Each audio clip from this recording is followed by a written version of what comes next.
O carro preto parou quase silenciosamente nos portões da mansão. Ninguém o esperava. A casa estava tão vazia quanto estivera nos últimos 18 meses. Mas assim que Alexei Sokolov abriu a pesada porta, o silêncio se quebrou. Um som ecoou de algum lugar lá dentro, suave e vivo. Um arrepio percorreu seu peito. Ele ficou paralisado no corredor, escutando. Depois do acidente, aquela casa se transformará em um museu. Mármore e vidro, o brilho constante dos apliques e um vazio ressonante. Nada soava ali há muito tempo, exceto os passos dos funcionários e o zumbido das máquinas. Hoje ele retornará sem avisar, interrompendo uma reunião, sem entender muito bem o porquê. E de repente, das profundezas da casa, veio uma risada curta e estridente. Uma risada de criança. O riso das crianças desapareceu daqui no dia em que sua esposa morreu. Marina estava levando as meninas para casa quando o carro delas foi esmagado por um caminhão em uma estrada molhada. Alexei, enquanto isso, estava sentado em seu escritório em Londres, assinando mais um contrato. Um telefonema, as palavras acidente, e sem sobreviventes, e o mundo que ele havia passado anos construindo desmoronou em um minuto. Ele permaneceu em silêncio no funeral, mas apenas seu coração clamava. Suas trigêmeas Lisa, Sônia e Kátia, de 4 anos, com tranças loiras idênticas, simplesmente desapareceram com suas vozes. Elas não choraram, não fizeram perguntas, não chamaram pela mãe. Deram as mãos e olharam através da multidão, como pequenos fantasmas. Os médicos falaram de choque e tempo. O tempo passou. As meninas permaneceram em silêncio. Alexei fez o que fazia de melhor. Começou a resolver o problema com dinheiro. Psiquiatras, terapeutas, fonoaudiólogos, centros de desenvolvimento, o mar, as montanhas, a melhor creche particular. Construiu um parquinho perfeito no quintal, comprou um pônei e montou um mini-clube infantil em casa. As meninas brincavam nos balanços, caminhavam na areia de mãos dadas, mas não diziam uma palavra. Era como se tivessem feito um pacto com a dor, silêncio ou nada. Então, ele se refugiou completamente no trabalho. Sua agenda se tornou um fluxo contínuo de cidades e voos. Moscou, Dubai, Singapura. A mansão se tornou um lugar onde ele só trocava de roupa entre os voos. 12 quartos, uma piscina, um cinema, e um silêncio pesado como concreto. Apenas a governanta Nadeza Petrovna não desistiu. Ela trabalhava com a família havia quase 20 anos e se lembrava das meninas quando bebês. Certa noite, ela entrou em seu escritório. Alexei Sergeyevich, disse ela calma, mas firmemente, não consigo lidar com isso sozinha. Elas precisam de alguém por perto, não apenas médicos. Ele ergueu os olhos do laptop por alguns segundos. Encontre alguém de confiança. Faça o resto você mesma. Uma semana depois, uma nova garota apareceu na casa, Dinah. Ela vestia um uniforme cinza simples e tinha um sorriso afetuoso, um tanto cansado. Durante o dia, ajudava nas tarefas domésticas e com as crianças. À noite, estudava para ser fonoaudióloga. Seu irmão mais novo a esperava em casa. Ela sabia o que era viver com um vazio interior, mas mesmo assim se levantava e preparava mingau. Alexei não se importava. Um dia a viu no corredor com um cesto de roupa suja e imediatamente se esqueceu dela. As meninas não esqueceram. Dinah não as arrastou para especialistas, não fez perguntas e não exigiu sorrisos. Ela simplesmente entrava no quarto delas todos os dias, dobrava as camisetas, arrumava os brinquedos e cantava baixinho canções antigas. Primeiro, Lisa aparecia na porta por um segundo, depois Sônia ficava por perto. Kátia era a última a espiar, agarrando um coelhinho de pelúcia esfarrapado contra o peito. Enquanto Alexei dormia em hotéis, algo vivo nascia na casa, milímetro por milímetro. Um raio de sol torto surgia em uma pilha organizada de lençóis. Kátia sentava-se timidamente no chão ao lado dele. Sônia sussurrava sua primeira palavra para Dinah em meses. Mas ele não sabia de nada disso. Para ele, a mansão permanecia morta. E hoje, quando um negócio fracassado e um cansaço nauseante o trouxeram até aqui em vez de ao escritório, ele ouviu isso pela primeira vez em muito tempo. Não era um eco, não era uma televisão. Era o riso de uma criança. Real, sutil, ressonante. O som vinha da cozinha. Os dedos de Alexei apertaram a maçaneta fria. Seu coração batia tão forte que abafava tudo mais. Ele deu um passo à frente e empurrou a porta lentamente, sem imaginar o que veria do outro lado. Ele empurrou a porta e o mundo à sua frente mudou. A luz do sol inundou a cozinha, tornando os azulejos brancos quase ofuscantes. Canecas de chocolate quente estavam sobre a mesa. Dinah estava sentada em uma cadeira de costas para ela, e Kátia, despenteada e vestindo um vestido amarelo vibrante, estava sentada em seu colo. Lisa e Sônia estavam descalças em banquinhos perto da pia, rindo enquanto tentavam pegar o jato de água com as palmas das mãos ensaboadas. As meninas estavam cantando. Não apenas cantarolando.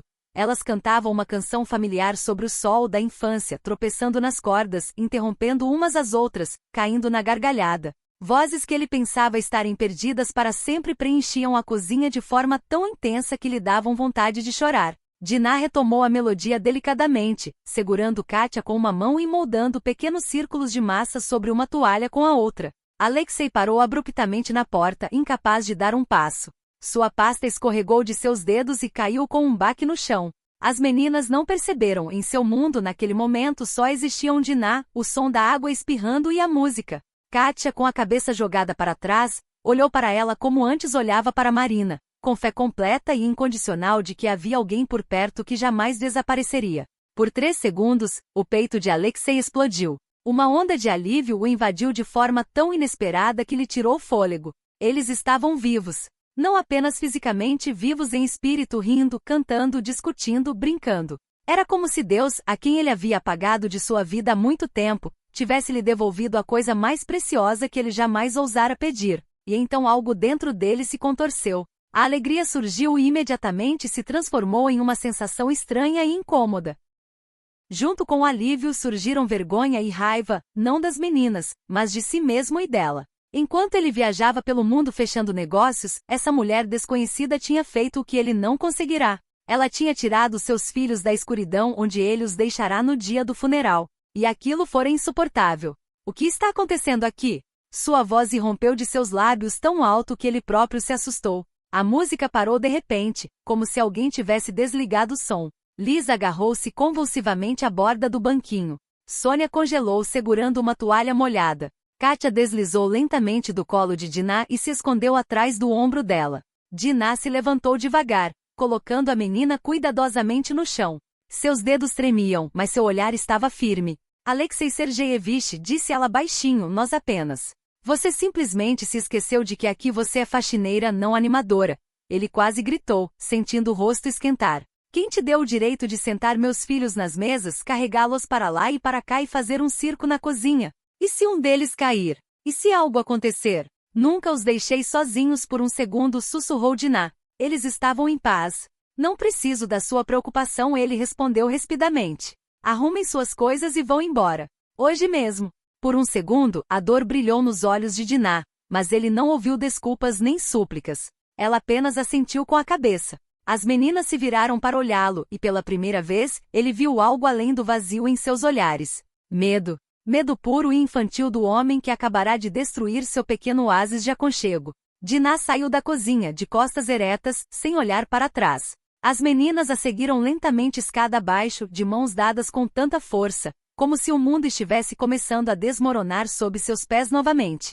Sem lágrimas, sem palavras, apenas silêncio, retornando à casa como um velho e assustador mestre. Alexei ficou sozinho entre toalhas espalhadas, panquecas mal assadas e chocolate quente frio, que um instante antes eram o centro de sua pequena felicidade. A luz do sol, tão quente um segundo atrás, tornou-se dura e impiedosa. Cortava seus olhos e parecia mostrar tudo com muita clareza. Alexei afundou em uma cadeira, passou as palmas das mãos pelo rosto e expirou baixinho. O que eu fiz?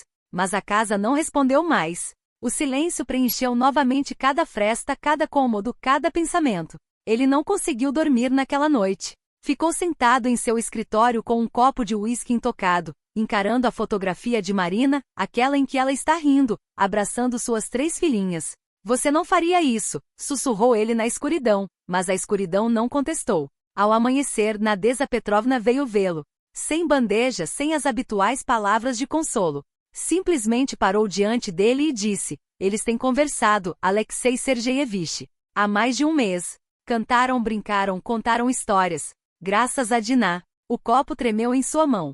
Por que ninguém me contou? Sussurrou ele. Porque você nunca esteve aqui para me contar, respondeu ela baixinho e saiu, deixando sozinho com a verdade. Naquela manhã, ele tentou reconquistar Dinah. Pedidos de desculpas, palavras, dinheiro, tudo o que ele usava para encobrir qualquer desentendimento.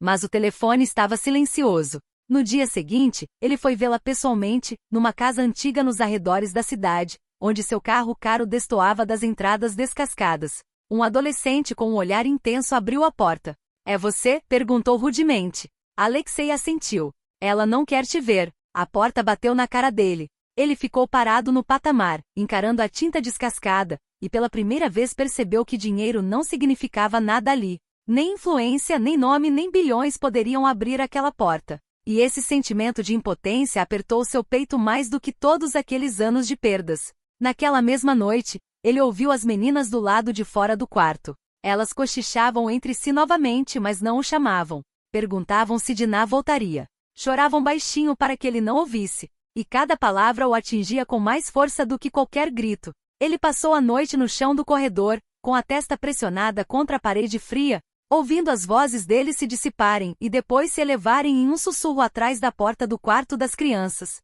Eles falavam de Dinah como costumavam falar da mãe, com cuidado, como se qualquer palavra pudesse levá-la embora novamente. E naqueles sussurros, ele entendeu claramente pela primeira vez, ele não era mais um apoio para eles. Ele era o medo. Ao amanhecer, Alexei levantou-se, com as pernas dormentes, e partiu novamente.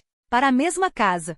Para a mesma porta. Mas desta vez, não bateu como um patrão, nem exigiu como um empregador. Ficou parado, esperando que alguém abrisse a porta. A porta entreabriu-se e os olhos cautelosos do adolescente fitaram-no mais uma vez. 5 minutos, disse Alexei em voz baixa. Vou embora sozinho. Dessa vez a porta se abriu mais. O pequeno quarto cheirava a café e algo aconchegante e acolhedor. Dinah estava de pé junto à janela, de costas para ela. Ao ouvir passos, virou-se lentamente. Não havia raiva em seu olhar, apenas cansaço.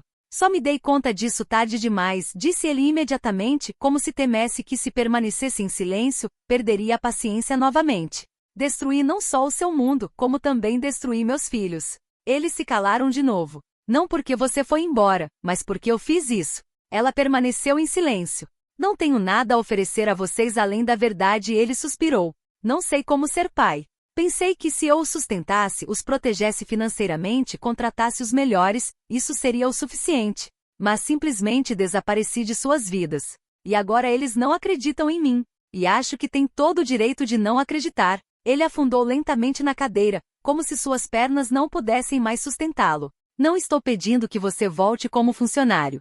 Estou pedindo como pessoa. Ajude-me a aprender a estar presente. Não por mim, mas por eles. Dinah olhou para ele por um longo tempo. Seus olhos lutavam contra a dor, a dúvida e a própria bondade que havia atraído as meninas até ela. Você os magoou tanto, disse ela baixinho. Você mostrou a eles que o amor pode ser tirado de nós em um segundo. Eu sei, sussurrou Alexei. E vou pagar por isso pelo resto da minha vida. Só me dê uma chance de nunca mais fazer isso. Dinah se virou para a janela. Lá fora, o pátio fervilhava de atividade, e a vida de alguém seguia seu curso, alheia ao fato de que o destino de 3 coraçõezinhos estava sendo decidido ali. Se eu voltar, disse ela finalmente, sem se virar, você não poderá mais fugir. Nem do trabalho, nem do dinheiro, nem do silêncio. Você terá que ficar, todos os dias. Mesmo quando for vergonhoso. Mesmo quando for insuportável. Eu fico, respondeu ele sem hesitar. Mesmo que isso me custe tudo o resto. Ela se virou. Seus olhares se encontraram. E não havia perdão naquele olhar. Este era o teste final. Vou te dar 2 dias, disse Dinah. Durante esse tempo, você mesma dirá a eles que veio me buscar. Que lutou. E se em 2 dias eles ainda estiverem esperando, então eu voltarei. Alexei assentiu com a cabeça. Ao sair, o ar parecia mais pesado do que nunca. Mas lá dentro, pela primeira vez em muito tempo, não havia vazio. Uma tensão, um terror, uma sensação de esperança.